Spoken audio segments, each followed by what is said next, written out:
What if the most common advice you hear about sleep, about exercise, about getting older, isn't just a little off, but completely backwards? We are about to tear down some of the biggest health myths out there, and it all starts with understanding who we really are. And look, this isn't just some new health fad. We're pulling all of this directly from the work of Daniel Lieberman. He's a professor at Harvard who actually studies real-world hunter-gatherers to see how our bodies are supposed to work. So yeah, this is the real science. So here's the core idea, the thing that explains, well, pretty much everything.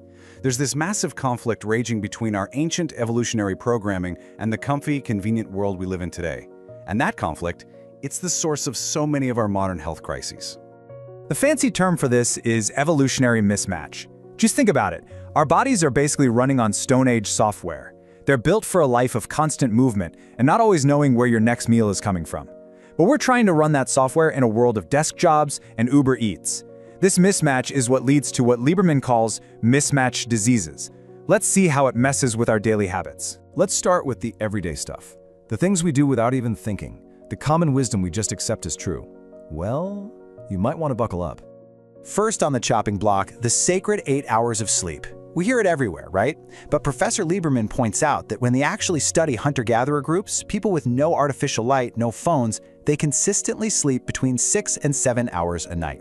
And get this, huge studies on longevity show that people who sleep 7 hours actually live longer than those who sleep 8. The sweet spot isn't what we've been told. Okay, how about this one? Sitting is the new smoking. We've all heard it. But here's the twist. The data shows hunter-gatherers sit about as much as we do, maybe even more. So what's the difference? They never ever do it for hours on end. The real enemy isn't sitting, it's sitting without ever getting up. So, 15 minutes, that's the magic number. Getting up, even for just a moment, every 15 minutes is like hitting a reset button for your body. It fires up your metabolism, turns on the right genes, and helps control your blood sugar. It's not that you sit, it's how long you sit in one go. And oh, this one's a classic. That 10,000 steps a day goal you have on your watch, you know where it came from? Not a single bit of science. Nope, it was literally a marketing slogan cooked up in the 1960s to sell a Japanese pedometer. The actual science shows most of the big health benefits happen around 7,000 to 8,000 steps. 10K is just great branding. Okay, now we're getting to the really big one. The myth that, honestly, is probably doing the most damage to us as we get older. This is where that evolutionary mismatch gets seriously dangerous. I mean, just read that quote. The most important myth is that as you get older, it's normal to be less active. He says that is just flat out not true. The whole cultural idea of retiring to a life on the couch, it's a modern invention, and it is a profoundly destructive one. There's this biological process called senescence. It's basically the rate your body degrades over time. And guess what the on switch is for all of your body's repair and maintenance systems? You got it, physical activity. We literally evolved to be active grandparents who are still working, still contributing. That activity is what keeps our anti-aging defenses online. And the data on this is just staggering.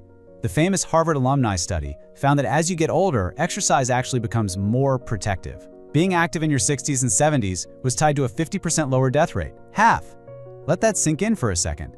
The older you are, the more your body needs you to move. All right, and let's put this one to bed forever. The idea that running wrecks your knees. The evidence actually shows the opposite. For people with healthy joints, the impact from running stimulates your cartilage, telling it to repair itself and get stronger. It's the perfect use it or lose it scenario. Inactivity is the real threat to your joints. So you're probably thinking, okay, if exercise is this miracle drug, why is it so freaking hard to get myself to do it? And this is where the science actually gives us a bit of a break. It turns out you're not lazy. Your brain is just running a very, very old program. Think about it from an evolutionary perspective. For millions of years, our ancestors only moved for two reasons. One, it was necessary, finding food or not becoming food. Or two, it was rewarding, like social play or dancing. That's it. The problem is, our modern world has basically eliminated the necessary part. So that feeling you get when you choose the escalator right next to an empty staircase, that's not a moral failing. That isn't laziness. It's a deep, primal instinct screaming at you to conserve energy whenever possible, an instinct that used to keep us alive. But in our world of plenty, it's now a liability. So what do? We can't all go back to being hunter-gatherers, obviously, but we can get a lot smarter about how we live today. It's about consciously choosing to give our ancient bodies the signals they desperately need to thrive. So here it is, your new survival guide. First, add strength training to fight off age-related muscle loss. Keep embracing those micro movements. Just get up often. Hack your brain by making exercise social and fun so it feels rewarding. And yeah, cut way back on the sugar. But you know what? The most important rule of all is to just start. The biggest health jump you will ever make is going from doing nothing to doing something. So here's the final takeaway. Our instincts aren't the enemy.